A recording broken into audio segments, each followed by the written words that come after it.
Dessa vez, absolutamente ninguém pediu, mas eu tô aqui pra fazer uma revisão de ADN de servidores, né? Principalmente pra mim, porque eu percebi que eu vou ter que entender essa matéria até amanhã, que é o dia da prova. Então, eu preciso explicar pra mim mesma. Tô aqui com uma colinha que eu fiz, olha a Hello Kitty, que está presente em todos os meus vídeos e todos os meus materiais escolares, porque eu amo ela. Boa noite. Tá? Olá, gostaria. Gente, vamos lá. Primeiro, vamos falar do Linux, né, que é um sistema operacional, um SO, de código aberto, open source. Ou seja, ele está disponível para alterações, para melhorias e novas implementações. Então, no Linux, a gente tem um terminal. Esse terminal é chamado de shell. O que ele faz? Ele interpreta os comandos. Ele é a interface entre os usuários e o kernel do sistema. O que é kernel? Kernel é o núcleo do sistema, o qual vai fazer a comunicação entre o hardware e os programas, o software e tal. Vamos lá. No Debian, o shell padrão é o bash, shell bash. É aquele que a gente usa lá no VirtualBox. Vamos lá. O que é que fazem esses terminais? Terminais, gente, só tem o terminal. O que é que faz? Ele vai imprimir os resultados. Vai interpretar comandos e imprimir resultados. E aqui eu tenho alguns comandos. Bom, lembrando que comandos no Linux são sempre com letras minúsculas. Não tem comando com letra maiúscula, tá? Ele falou isso na última aula e é bem importante frisar. Temos alguns comandos. Um terminal serve para interpretar comandos e imprimir resultados. Como eu falei desses comandos, vou explicar alguns e vou mostrar no VirtualBox. Só que não vou mostrar tanto porque a gente já fez bastante em aula e a prova não vai ser no virtual, vai ser no papel. Então saber quais comandos para que eles servem já vai ser necessário, tá? Vamos lá, o comando history, ele serve basicamente para mostrar o histórico que você fez lá no terminal do Linux, tá? Por isso o nome dele, history, histórico, mais ou menos. Então, quando você coloca ele lá, vai mostrar tudo que você já fez no terminal. O comando pwd serve para mostrar o seu diretório atual, tá? Onde é que você tá, para você se localizar. É tipo um Google Maps, tá? Vou colocar aqui um sinalzinho, olha que bonitinho. Oh, como ficou feio. É suficiente. O cd é um comando que serve para você entrar dentro de um diretório. Você vai mudar de diretório, tá? Você coloca cd downloads, aí você entra nesse diretório, muda de diretório, vai pro downloads. Para você voltar pro anterior, você usa 2 pontos. Para você voltar pro home, você usa o c cedilha. C cedilha mu. No caso é o tio, né, gente? Esse acento aqui. Não é o C cedilha. Foi uma conexão errada que meus neurônios fizeram, tá? E a gente tem um ls que serve pra você ver tudo que tem dentro, todas as pastas, todos os diretórios, pra listar tudo isso, tá? Tem um comando parecido com o ls, que ele é mais organizado, que é o tree. Eu já falei isso no vídeo passado. O tree, basicamente, uma árvore, é realmente isso que ele faz. Lembra da topologia árvore? Então, o tree é bem parecido, só que ele é um comando e ele vai listar os diretórios de forma organizada, tipo assim, como se fosse árvore mesmo, como tivesse vários galhos e tal. Mas aí você tem que instalar no VirtualBox lá, mas ele é bem organizadinho, eu instalei na minha e é bem bonitinho pra ver, tá? Então, o tree é parecido com o ls, ele lista os diretórios assim, só que de forma mais organizada que o ls. Ok? Então, esses são alguns comandos, tá? O history mostra o histórico. pwd mostra onde é que você tá. O cd muda de diretório. Para sair, para ir pro diretório anterior, cd 2 pontos. Para ir pro diretório home, cd til. ls vai listar todos os diretórios. Tree faz a mesma coisa, só que de forma mais organizada, com uma arquitetura árvore, né? Ela, que é como se fosse vários galhozinhos, é bem organizadinho. Eu mostrei isso na aula passada, tá? Eita, fia, aula passada. Ô, mulher, que autoestima boa. Vou para alguns outros comandos agora. Antes de irmos para os outros comandos, eu vou falar um pouquinho sobre o Ctrl-U e o Ctrl-Y, que é o nosso recorta e cola, tá? O Ctrl vai recortar e o Ctrl-Y vai colar. Exatamente. O Ctrl-A, ele move o cursor para o início da linha de comando, o Ctrl-E move o cursor para o final da linha de comando, o End vai para o final, Delete apaga caracteres à direita do cursor, Backspace à esquerda. Então, assim, a gente tem algumas dessas coisinhas que são importantes, dessas teclas que são importantes um terminal do Linux, tá? Pra você poder fazer algumas funcionalidadezinhas e facilitar a sua vida utilizando o teclado e não o mouse, tá, gente? Esqueçam o mouse, como o professor falou na aula. Agora eu vou para alguns comandos.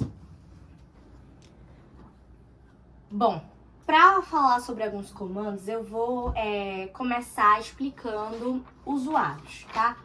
Nós temos o usuário root, que é o ADM do Linux. É quem pode fazer tudo, é quem manda, né, em tudo, né, minha gente?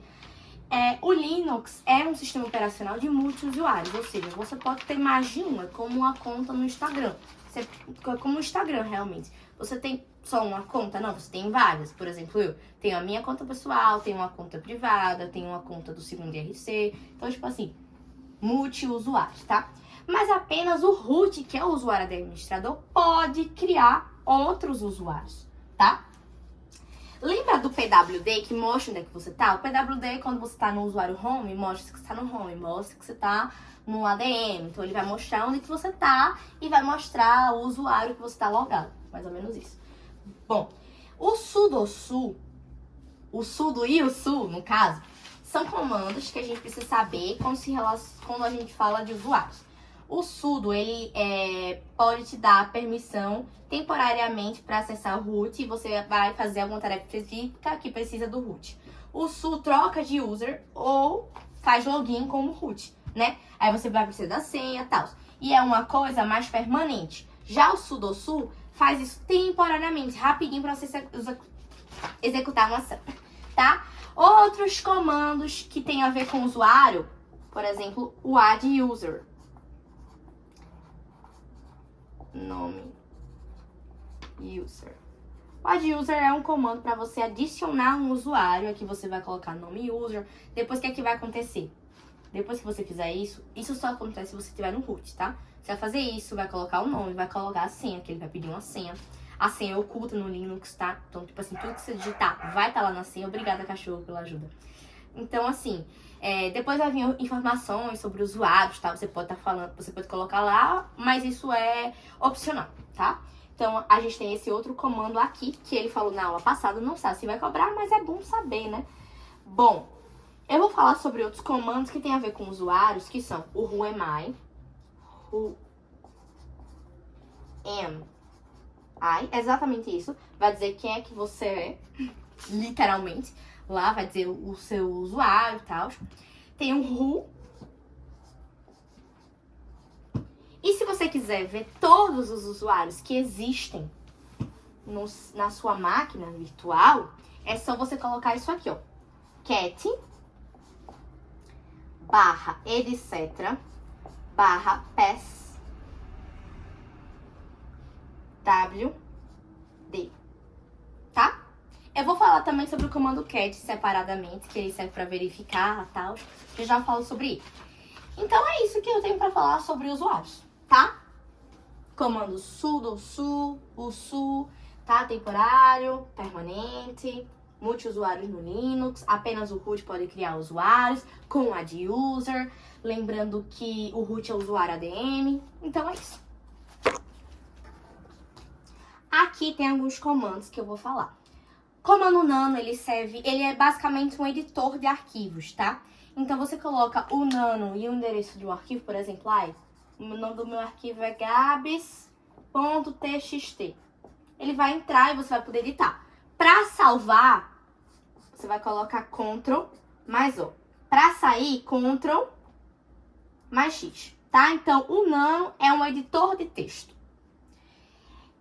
E você pode criar arquivos com o nano também. O touch, ele cria arquivos, tá? Você coloca touch, o arquivo aqui e vai criar, tá? Mas ele já não é como o nano, que já vai para editar. Não, para você editar, você tem que utilizar o nano.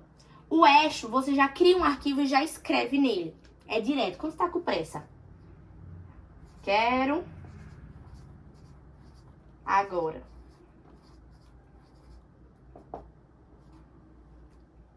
Sei lá, g.txt. Eu coloquei o comando, o que eu queria escrever. Esse sinalzinho aqui, gente, de maior que.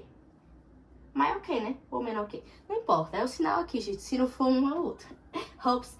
e coloquei o nome do arquivo, tá? Então já vai escrever isso aqui. Ah, eu quero adicionar mais coisas depois. Escrevi isso, quero adicionar mais, mas não quero editar. Você faz o quê? Echo mais, entre aspas, tá? Coloca 2 sinais e o nome do arquivo.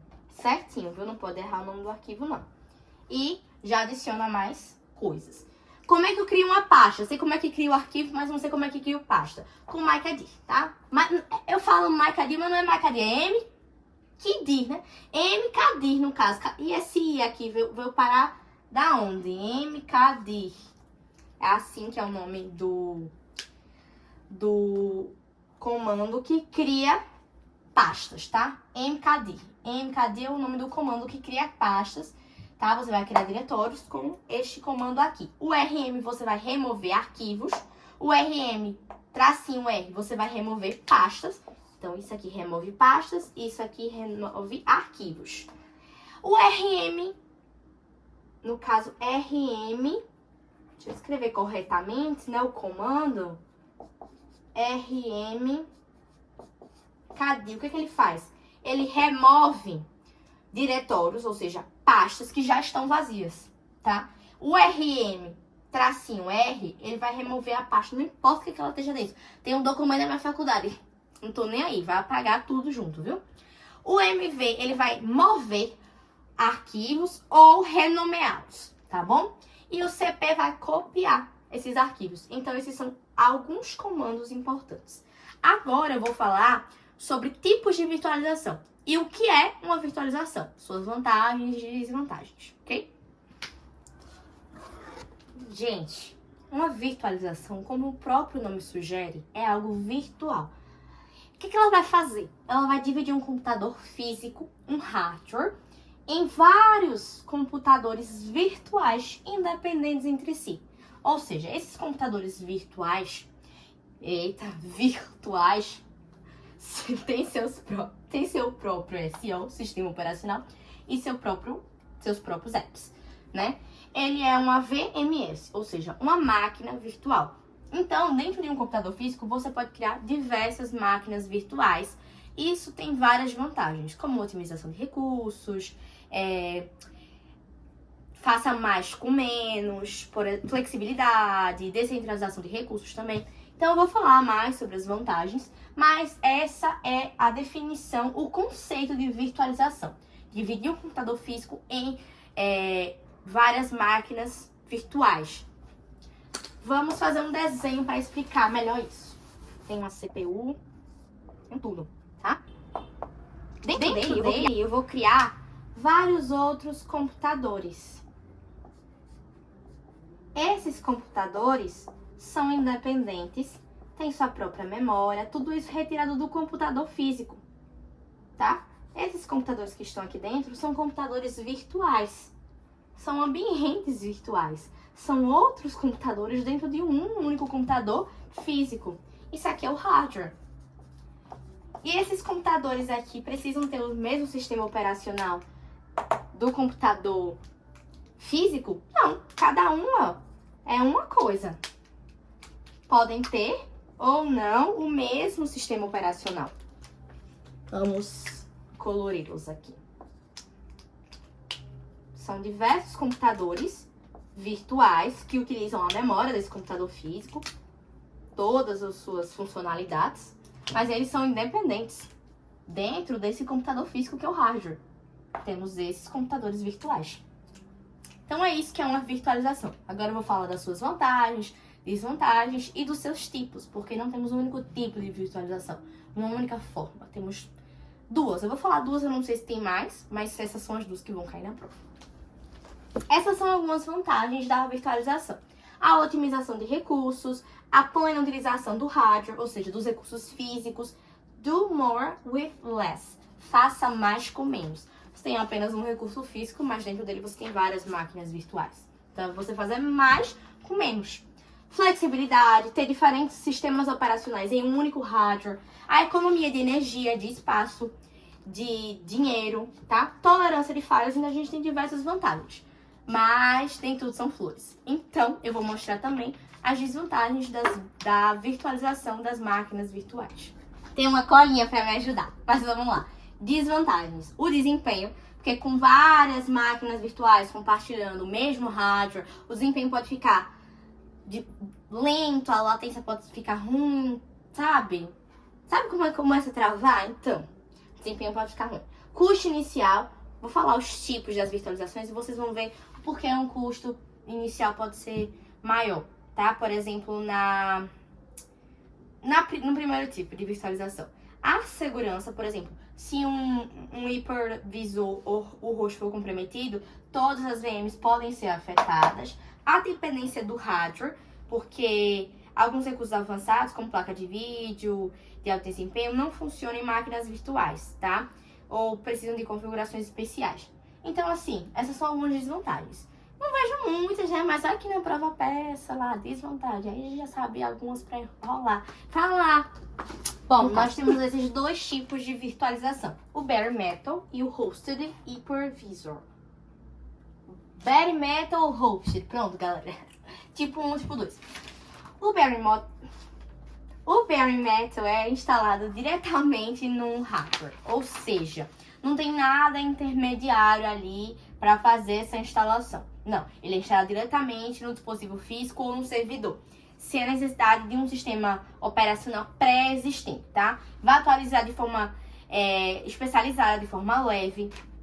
Ele é ótimo para performances superiores, porque vai ter uma latência mínima, um desempenho próximo ao nativo, porque ele não vai ter algo no meio, um SO intermediário, não. Vai ser ele conectado praticamente diretamente com o hardware, tá? Com a parte física ali. Então, assim, ele divide os recursos físicos para as máquinas virtuais. Cada VM pode rodar com um sistema operacional completo, como se fosse realmente um computador independente. Ou seja, temos uma latência muito baixa. Uma segurança aprimorada, porque não tem muita camada para ser explorada, já que não tem algo no meio. Ele é enxuto, ele é especializado. O seu gerenciamento é centralizado. O seu custo é mais caro, devido à necessidade de um hardware dedicado e muitas vezes licenças empresariais. E a gente tem alguns exemplos como o Microsoft Hyper-V, o VMware XZ e outros exemplos aqui, tá? O Hosted, ele é um app que é executado sobre um sistema operacional convencional. Por exemplo, o VirtualBox, que é o que a gente usa nas aulas. Bom, ele é conhecido como tipo 2 e as máquinas virtuais, elas são então criadas e executadas dentro desse aplicativo que vai ser executado dentro de um sistema operacional convencional como o macOS, o Windows ou Linux, tá?